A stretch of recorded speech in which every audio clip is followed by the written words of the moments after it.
इससे पहले अपन अधिगम, इसके बारे में हमने समझ लिया था अधिगम का अर्थ और विशेषताएं, ये अपन इन चीजों का अपन अध्ययन कर चुके हैं। विशेषता यहाँ तक अपन समझ चुके हैं, सारी चीज अपन को समझ में आ गई होगी, सारे पॉइंट वाइज अपन इन चीजों को पढ़ चुके हैं। और अपन अधिगम को प्रभावित करने वाले कारकों के बारे में अध्ययन करेंगे। तो प्रभावित करने वाले कारक कौन कौन से होते हैं, मतलब सीखने में कौन कौन सी चीज ऐसी है जो अपन को प्रभावित करती है। तो इसलिए अपन देखेंगे अधिगम के प्रभावित करने वाले कारक। अपने टॉपिक लिख ही दिया है, ये अधिगम हो ही गया, प्रभावित करने वाले कारक टॉपिक मालूम है, तो कौन कौन से हैं। तो इसमें देखेंगे अपन पहला टॉपिक आएगा अपन का, वो है वातावरण। तो वातावरण कैसे प्रभावित करता है, वातावरण सीखने में कैसे वो प्रभावी है, ये कैसे प्रभावी कारक है। तो इसमें यह है वातावरण, अधिगम और वातावरण दोनों का निकटतम संबंध है। कैसे संबंध है कि बालक का परिवार, समुदाय, कक्षा तथा विद्यालय सभी अधिगम प्रक्रिया को प्रभावित करते हैं। यदि विद्यालय, कक्षा का वातावरण, ये सारी चीज अच्छी नहीं होगी तो बच्चा जल्दी से उस माहौल को नहीं समझ पाएगा। इसलिए कहते हैं ना वातावरण जरूरी होना चाहिए, बच्चे के लिए अच्छा वातावरण बनाओ उसको, जिससे कि वो जल्दी से सीख जाए। और वातावरण कैसा होना चाहिए, शांत, स्नेहपूर्ण, रुचिकर होना चाहिए, जिससे बच्चा सीख जाए। इसके विपरीत यदि परिवार, कक्षा तथा विद्यालय का वातावरण दूषित होता है, यानी बेकार माहौल होगा, बेकार होगा, तो विद्यालय में, और विद्यालय में क्या क्या चीज भी होनी चाहिए, खेलने कूदने की व्यवस्था हो, सारी चीजें हो, तो वातावरण का काफी अच्छा होना चाहिए, बच्चे के अनुकूल हो। बालक के लिए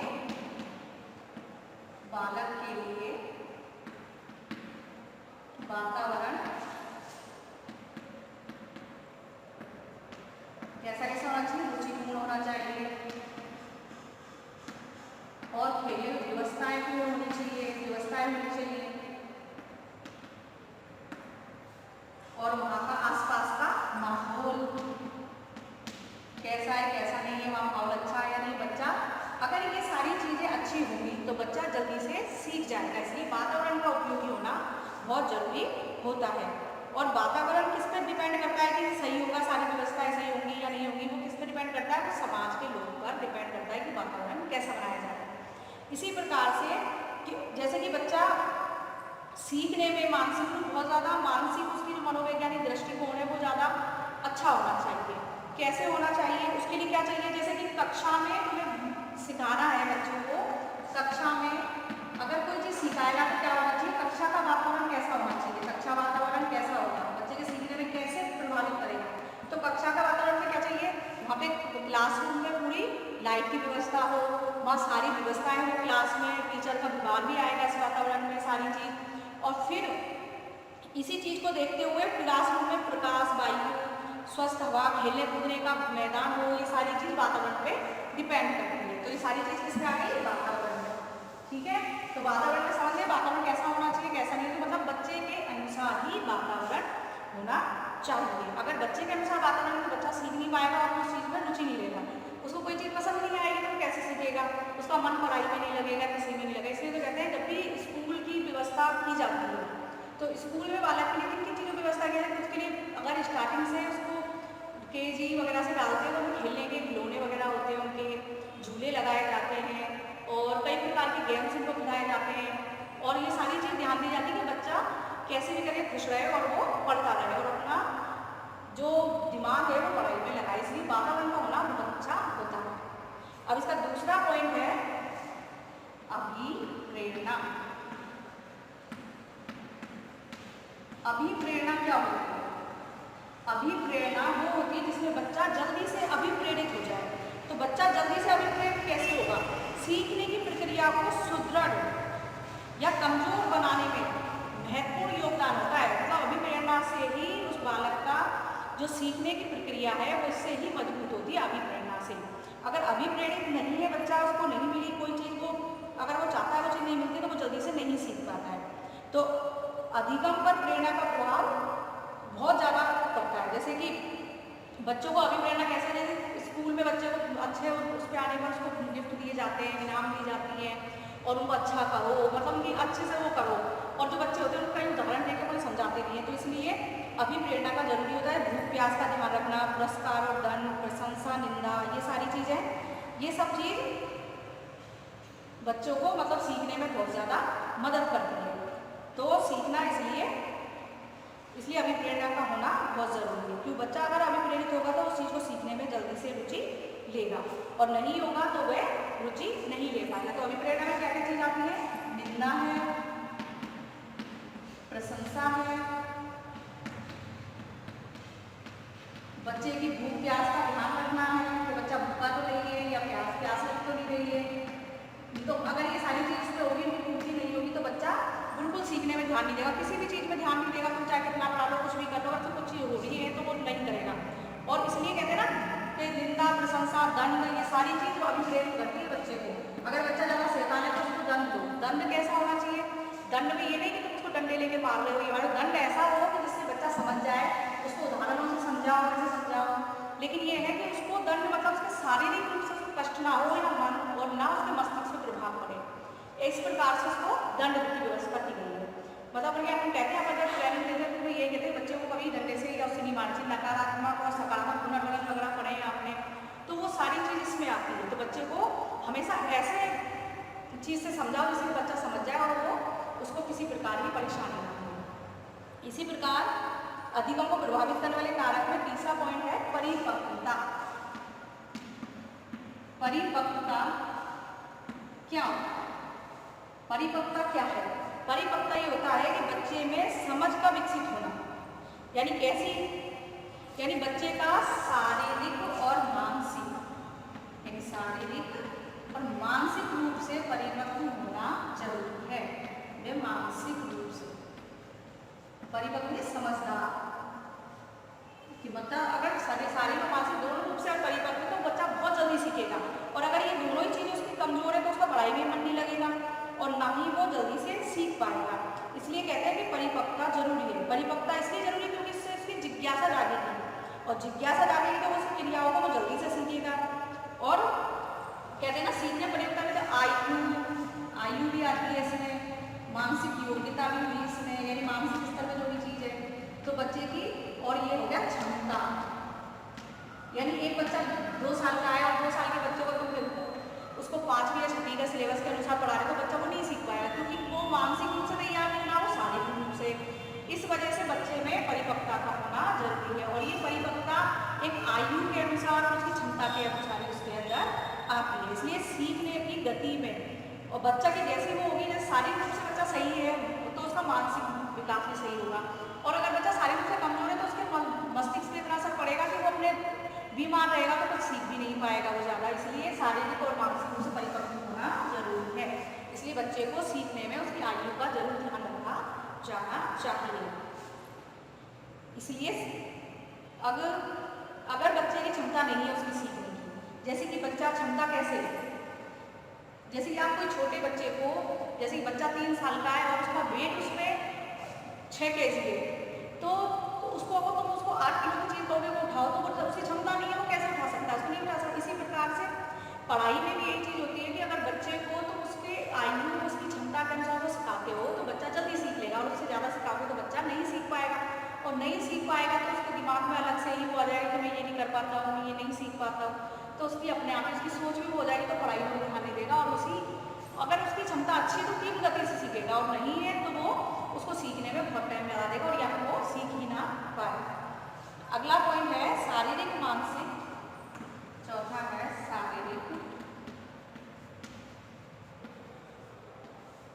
मानसिक स्वास्थ्य।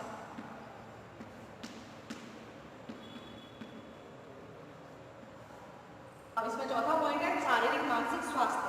तो ये चीज कैसे, और इसमें अपन एक चीज और जोड़ सकते हैं, एवं थकान।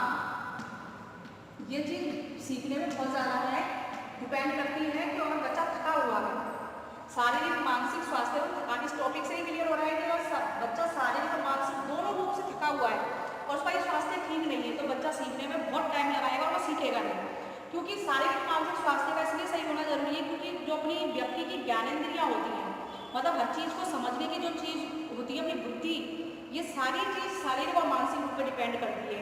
तो जितना ये चीज़ अच्छी होगी तो उतनी ही बच्चा जल्दी से सीखने के प्रति जागरूक होगा, और अगर ये चीज़ सही नहीं है तो वो बच्चा उसी चीज़ को सीखने में बहुत टाइम लगाएगा। इसलिए बच्चे का शारीरिक रूप से भी सही होना जरूरी होता है, और बच्चे के मानसिक, और जैसे कि बच्चा बहुत खेल के आया है, जैसे कि कहते हैं बच्चे सुबह का टाइम बहुत अच्छा होता है, सब कहते हैं सुबह सुबह का पढ़ा हुआ कभी इंसान भूलता नहीं है। तो क्यों कहते हैं ये सारी चीज़ कि बच्चा भूलता नहीं है सुबह का पढ़ा हुआ? क्योंकि वो सुबह जब उठते हैं तो अपना माइंड एकदम फ्रेश होता है, कोई टेंशन नहीं होती दिमाग में, कोई चीज़ नहीं आती अपने में, सुबह एकदम माइंड फ्रेश होता है, शुद्ध हवा मिलती है, सब चीज़ रहती है। तो सुबह का टाइम ऐसा था कि अपन जो भी पढ़ते हैं अपन को याद होता है। तो इसलिए कहते हैं शारीरिक रूप से और मानसिक रूप से बिल्कुल सही होना चाहिए, और थकान बिल्कुल नहीं होनी चाहिए। सीखने में ये चीज़ बहुत डिपेंड करती है। अगर बच्चा थका हुआ है, खेल के आया है, और तुम उससे कहते हो नहीं ये पढ़ो वो करो, बच्चा नहीं पढ़ेगा और ना ध्यान देगा उसमें। इसलिए शारीरिक और मानसिक स्वास्थ्य दोनों का सीखने पर बहुत फर्क पड़ता है। ये हो गया अपन के 4 कारक। तो ये सारे कारक क्या है, बच्चे को प्रभावित करते हैं। इसी प्रकार से है सीखने का समय। 5वां पॉइंट है सीखने का समय। तो सीखने का समय कौन सा होना चाहिए? अभी बताया मैंने, प्रातःकालीन समय जो होता है, प्रातः सुबह का समय, वो सर्वोत्तम होता है। इसलिए सीखने में समय का बहुत ज़्यादा महत्व होता है, क्योंकि सुबह का जो शाम वो होता है, जब कहते हैं मौसम भी बहुत ठंडा होता है और बहुत अच्छा होता है, थकान बिल्कुल नहीं होती है।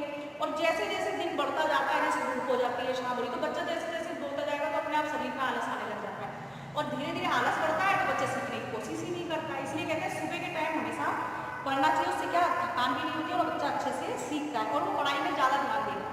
विद्यालय में भी कहते हैं कि मतलब अपन स्कूल में विद्यालय कॉलेज सब जगह जाते हैं, तो अपन को हर पीरियड के बाद थोड़ा सा गैप दिया जाता है, 1-2 मिनट का गैप जरूर दिया जाता है। लंच टाइम भी किया जाता है तुम्हारा, या ब्रेक टाइम होता है कि हाँ 2 मिनट का तुम्हारा ब्रेक है। तो वो ब्रेक किस लिए देते हैं, क्यों देते हैं? क्योंकि बच्चा उस टाइम को कवर कर ले और थोड़ा माइंड फ्रेश करके फिर से पढ़ने लग जाए, इस वजह से तुम्हें ब्रेक देते हैं। और इसलिए सीखने के समय में भी थोड़ा सा गैप होना जरूरी होता है। लगातार पढ़ाने से बच्चा भी, जैसे पीरियड बाई पीरियड चले जा रहे हैं, बच्चों को बिल्कुल गैप नहीं दिया जा रहा है उसको किसी भी चीज़ के लिए, तो बच्चा पढ़ने में बिल्कुल रुचि नहीं लेगा और वो कुछ भी नहीं सीखेगा। इसलिए सीखने के समय का भी बहुत महत्व है। 6वां पॉइंट है इसका इच्छा शक्ति। इच्छा शक्ति, इच्छा शक्ति शब्द से ही बताया कि इच्छा शक्ति क्या होती है। इच्छा क्या है? अपन को मतलब विल पावर बोलते हैं इसको। अधिगम सीखने वाले की इच्छा शक्ति और आकांक्षा स्तर पर भी निर्भर करता है। यदि बालक किसी विशेष विषय में रुचि नहीं लेता तो अध्यापक को रुचि से अध्यापन कार्य करने से भी कुछ नहीं सीखता। इसलिए कहते हैं ना, रुचि का होना बहुत जरूरी होता है, यानी संकल्प शक्ति का निर्माण करना। तो संकल्प शक्ति का निर्माण कैसे करेंगे? इच्छा शक्ति बच्चे में जाकर कैसे करेंगे अपन? तो कैसे कर सकते हो कि जैसे क्लास में गए तो डायरेक्ट बच्चों को पढ़ाई से मत लगाओ, फिर नहीं बुक खोलो और तुम इसको पढ़ने लग जाओ, या फिर चलो चलो क्वेश्चन आंसर सुनाओ, ये करो। बच्चों को डायरेक्ट नहीं करना चाहिए। इच्छा से पहले बच्चों को पहले जाके उनको हम टाइम मिस करते हैं, कभी कहते हैं और बच्चों कैसे हो, तुम्हारे क्या हाल है और क्या कर रहे हो, इससे पहले तुमने क्या पढ़ा, अपन काफ़ी चीज़ पूछते हैं। तो इस प्रकार से बच्चों को पहले पूछो सारी चीज़, बच्चों का एकदम ध्यान कहाँ आ जाएगा अपने उस पर कि अपन का टॉपिक क्या है, उस पर ध्यान आ जाएगा। और ध्यान आ जाएगा तो अपने आप उस चीज़ में रुचि लेने लग जाएंगे कि हाँ कि हमको ये चीज़ अब सीखनी है, कि अपने अध्यापक ने हमको ये बताया, तो वो एकदम डाइवर्ट हो जाते हैं। कुछ भी कर रहे होंगे, उद्यम कर रहे हैं, कुछ भी करेंगे, लेकिन अपन पूछेंगे तो एकदम शांत हो जाते हैं। कभी भी क्लासरूम में देखा होगा बच्चे, जब अपन कुछ पूछा तो बच्चे पूछ जाते हैं एकदम। इस वजह से सीखने का बहुत महत्व होता है और इच्छा शक्ति बहुत जरूरी होती है। इसलिए जरूरी है कि आप बच्चे का ध्यान रखो कि उसका क्या है क्या नहीं है। अगला पॉइंट है अपन का सीखने की अवधि।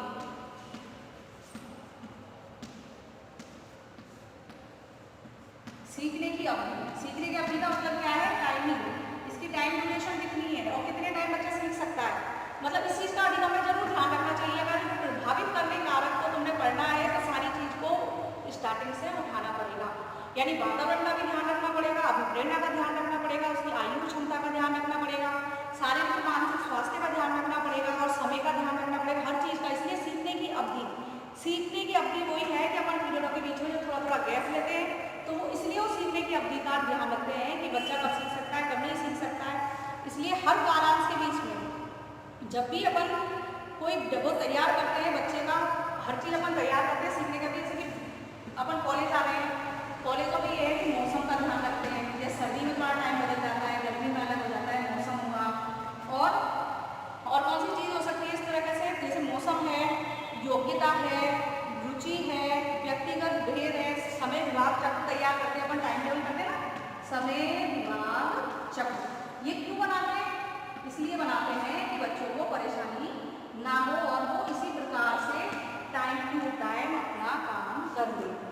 मौसम, मौसम तो जानते हो सर्दी गर्मी बरसात होती है, तो सर्दियों में जैसे कि अगर 8 बजे का कॉलेज है हमारा तो उसको टाइम को 9 बजे कर देंगे, थोड़ा थोड़ा घुसका देंगे। इस वजह से सीखने की अवधि का हाथ जा जाता है, इसलिए टाइम टेबल तैयार करते हैं, समय विभाग तक इसलिए तैयार करते हैं जिससे कि तुम टाइम से उस टाइम में मतलब जैसे मालूम है तुम्हें कि सुबह किसका पीरियड आना है, उसका किसका आना है, कि कब अपन को ब्रेक मिलना है, इसलिए समय सीखने में अवधि का बहुत महत्व होता है, इसलिए चीज़ों का ध्यान रखना चाहिए। आठवां पॉइंट है अभिगम की प्रक्रिया।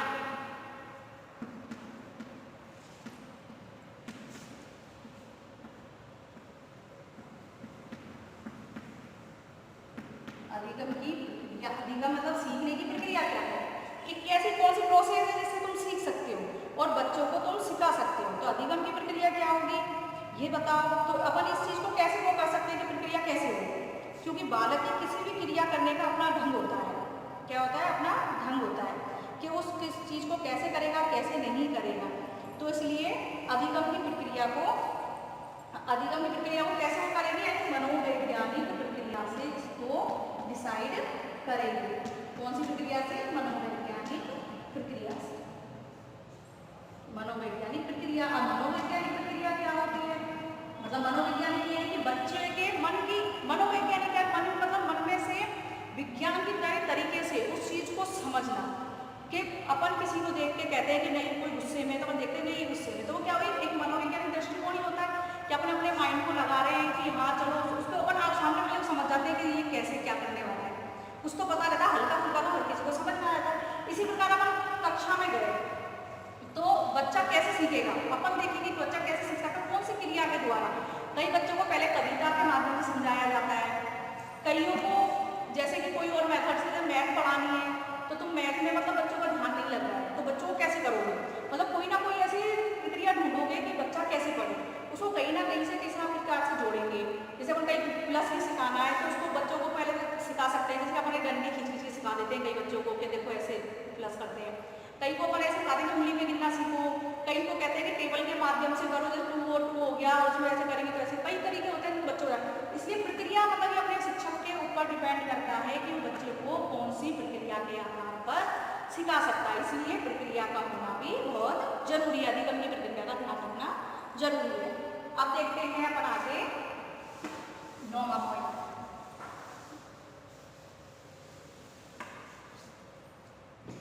अब इसमें आ गई अधिगम विधि।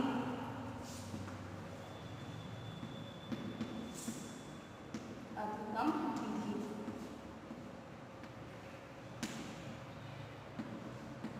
अधिगम विधि क्या होती है, सीखने की विधि कौन सी है। जैसे अभी हमने अधिगम की प्रक्रिया समझा था, प्रक्रिया कैसे, क्रिया के ऊपर क्रिया को प्रक्रिया उसके ढंग से अपन समझ सकते हैं। अधिगम विधि क्या होती है कि बच्चा कैसे सीखेगा, ये भी मनोवैज्ञानिक और अमनोवैज्ञानिक दोनों प्रकार की हो सकती है। तो इसमें अपन क्या ध्यान रखेंगे कि बच्चा कौन सी विधि से सीखेगा, यानी ये विधि दोनों में कौन सी हो सकती है, मनोवैज्ञानिक भी हो सकती है और अमनोवैज्ञानिक भी हो सकती है एवं अमनोवैज्ञानिक।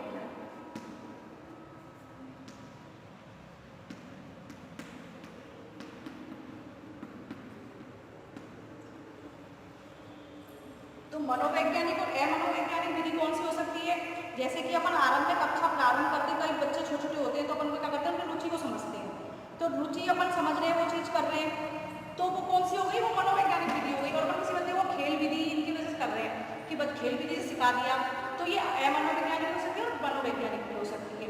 तो बच्चों को सिखाने का तरीका है, जैसे अपन साइकोलॉजी में अपने पढ़ी है मनोवैज्ञानिक विधियाँ कौन कौन सी, बच्चों को कैसे सिखाना है कैसे नहीं, तो विधि से ही चलता है कि बच्चे को मन को समझना कि बच्चा क्या चाहता है क्या नहीं चाहता है, तो कौन से तरीके से सीखता है। कई डायग्राम के माध्यम से सीख जाते हैं, कईयों को अपन प्रयोगशाला में जाकर को सिखाते हैं, तो ऐसी चीज़ें मनोवैज्ञानिक खिला के कहीं घुमा के कि मतलब समाज में ले जाकर रोड पे अपन कहीं रैली वगैरह निकालते हैं, तो ये सारी चीज़ें मनोवैज्ञानिक आ जाती है। इसी प्रकार से और अपन खेल विधि और कार्य द्वारा सीखने की विधि, ये मनोवैज्ञानिक हो जाएगी, खेल विधि ले सकते हैं और कार्य करने की विधि, कोई से भी कुछ कार्य करने की विधि में कुछ भी आ सकता है कि आप कई कारण से कई तरह के कार्य करवा के आप उनको सिखा सकते हैं। ठीक है, तो ये हो गया आपका अधिगम विधि। इससे बच्चे में क्या होता है, रुचि आ जाती है और वो जल्दी से जल्दी बालक सीखता है।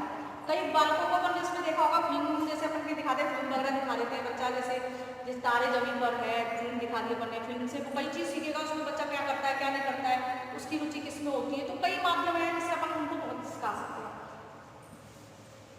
तो ये सारे कारक क्या है, प्रभावित करने वाले। ये सारी चीजें प्रभावित करती है बच्चों को, मतलब उनके माइंड पर प्रभाव डाले, वो प्रभावित करने वाले होते हैं। बच्चा कैसे भी करके सीख ले, मतलब किसी भी चीज से प्रभावित तो हो, मतलब सीखने के लिए कुछ भी तो करे और वो सीख जाए।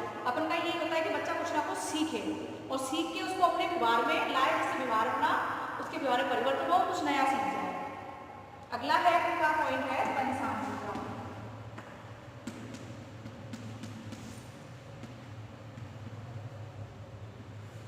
वंशानुक्रम क्या है? वंशानुक्रम सब जानते हैं कि माता पिता का प्रभाव जरूर पड़ता है, वंश में जो है कुछ ना कुछ प्रभाव तो बच्चे में पड़ता ही पड़ता है।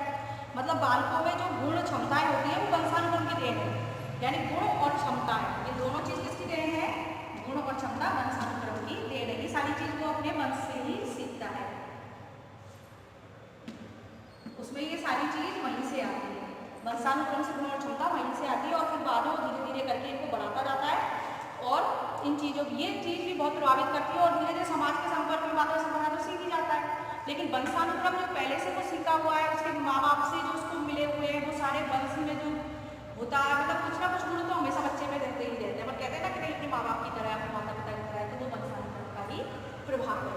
तो वो वंशानुक्रम भी सीखने के उसमें बहुत प्रभावित करते हैं। कई विशेषताएं वंश की होती है, कई अपने माता पिता से आती है, कई चीजें होती हैं। अगला पॉइंट है अपना 11 है विषय वस्तु।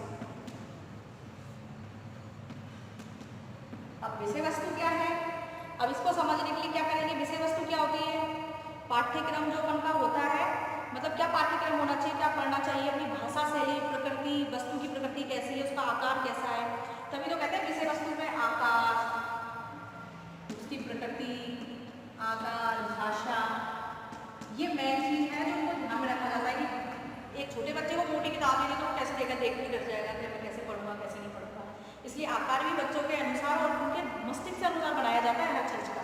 और भाषा शैली बच्चों के अनुसार होनी चाहिए, बच्चे को समझ में आती नहीं आती है, मतलब एकदम कठिन भाषा ना हो जो बच्चों को समझ में ही ना आए। इसलिए कहते हैं ना, बच्चों को हमेशा वहाँ की जो भाषा है उसमें ही समझाया जाए। कई चीज़ होती है, कई अब नई शिक्षा नीति में भी आया है कि उनको जो भाषा है उसी भाषा में पढ़े, सब अपनी भाषा में, कि प्राथमिक लेवल पर उसको अपनी भाषा से सिखाया जाए। तो इसलिए आकार और भाषा, ये सब चीज़ बच्चे के सीखने पे बहुत डिपेंड करती है। मतलब ये सारी चीज़ बालकों को एक अनुकूल माहौल देती है कि विषय वस्तु सही है तो वो अच्छे से बच्चा सीख जाएगा। तो इसीलिए विषय वस्तु भी अच्छी और रुचिकर होनी चाहिए। अब आपका 12वां पॉइंट है बुद्धि। बुद्धि तो मालूम है ना, बुद्धि नहीं है तो बच्चा क्या सीख सकता है? कुछ नहीं। बुद्धि होना तो बहुत जरूरी है। हर व्यक्ति में बुद्धि तो पहले वो है, मतलब अगर मंद बुद्धि बालक है और ज़्यादा बुद्धि वाला है तो जल्दी सीखेगा। मंद बुद्धि वाला बच्चा बहुत ज़्यादा देर से सीखता है। इसलिए शैक्षिक उसमें बुद्धि का होना बहुत ज़रूरी होता है कि बुद्धि के बिना कुछ नहीं कर सकते। अगर दिमाग ही नहीं है तो सभी जानते हैं अपन मूर्ख, जड़, सामान्य, ये सारी चीज़ अपन ने पढ़ रखी है, तो बुद्धि तो है ही है। कोई बच्चा जल्दी सीख जाता है, कोई बच्चा बहुत देर से सीखता है। कई चीज़ें ऐसी होती हैं, अपन भी सोचते हैं कि बच्चा इंटेलिजेंट हो, बहुत अच्छा होना चाहिए, ये होना चाहिए, लेकिन कई बच्चे हर उसमें अलग अलग होते हैं, जो विशेष बालक होते हैं कई। और अपन कई बार कहते हैं कि नहीं, बालक कई तरह के स्कूल भी चलाए जाते हैं बच्चों के लिए, जो बच्चे नहीं सीख पाते हैं, जो माइंड से थोड़े बोलते हैं, तो उनके लिए अलग से व्यवस्था भी की जाती है। लेकिन फिर भी अगर बच्चे हैं तो उनको जितना हो सके उनको धीरे धीरे करके, कैसे भी बच्चे हो, उनको एक उसमें सिखाना चाहिए और सभी के साथ समान व्यवहार करना चाहिए।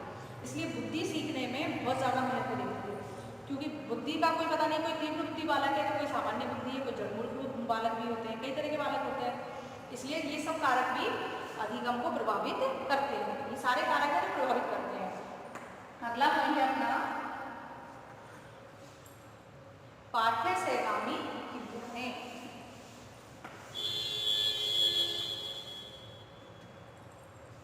13वां पॉइंट है पाठ्य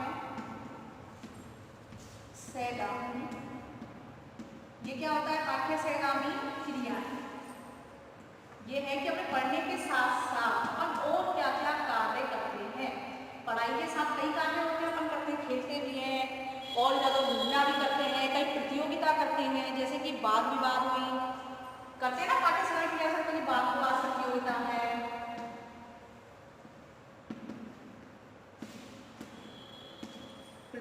कई प्रतियोगिता होती है, कहानी लेखन की होती है, नाटक की होती है, यानी वाद विवाद हुआ, कहानी हुई, नाटक हुआ,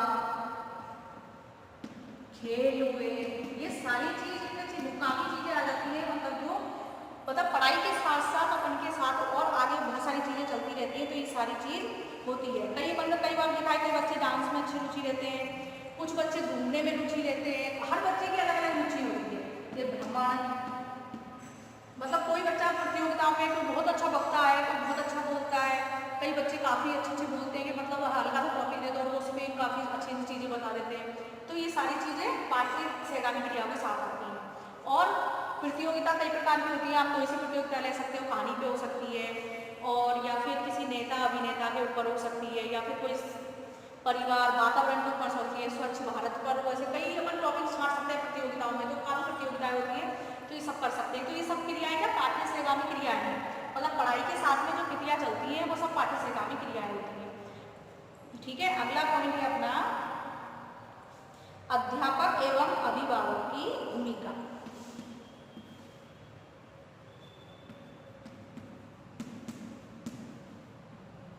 एवं अभिभावक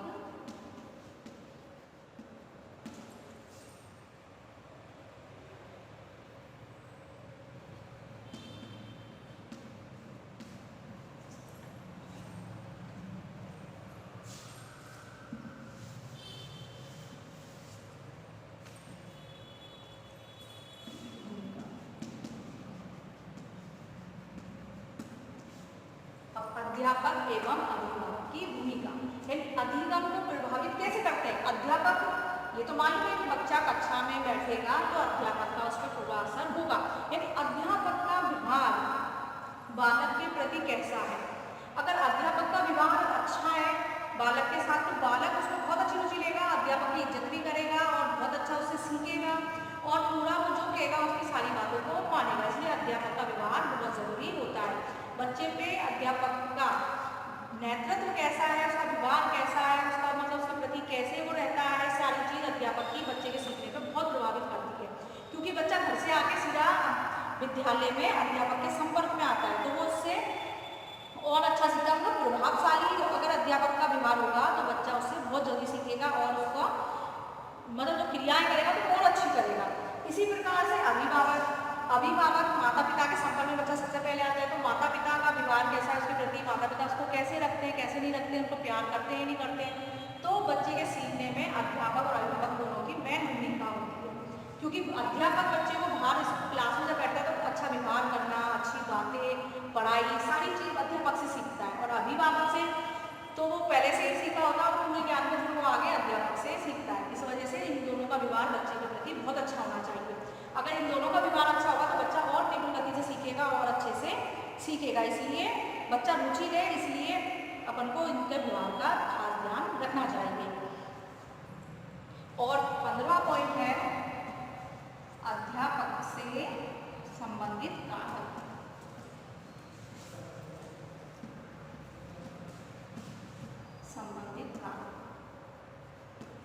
तो अध्यापक से संबंधित कारक कौन से कारक हो सकते हैं कि अध्यापक का बच्चों को पढ़ाए जाना, अध्यापक का व्यवहार और व्यक्तिगत विभिन्नता, और जो छात्रों के प्रति व्यवहार करता है, अध्यापक की योजना है, पढ़ाने की योग्यता है। तो अध्यापक सभी कारक कौन से हो? अध्यापक की योग्यता का होना, योग्यता अच्छी पूरी होनी चाहिए, मतलब ऐसे ही कि योग्य जरूर होना चाहिए, बच्चे को पढ़ाने लायक होना चाहिए। उसके बाद इतनी योग्यता हो कि बच्चों को वो अच्छे से पढ़ा सके, और उसकी क्षमता होनी चाहिए, उनका व्यवहार होना चाहिए, कर्तव्य निष्ठा होनी चाहिए, ईमानदारी होनी चाहिए, ये मतलब सद्गुण होने चाहिए। मतलब अपन ये कह सकते हैं कि अध्यापक अगर सद्गुण हो, पूरी योग्यता रखता हो, ये सारी चीज रखता हो, तो अध्यापक से संबंधित कारक ये सारे हैं।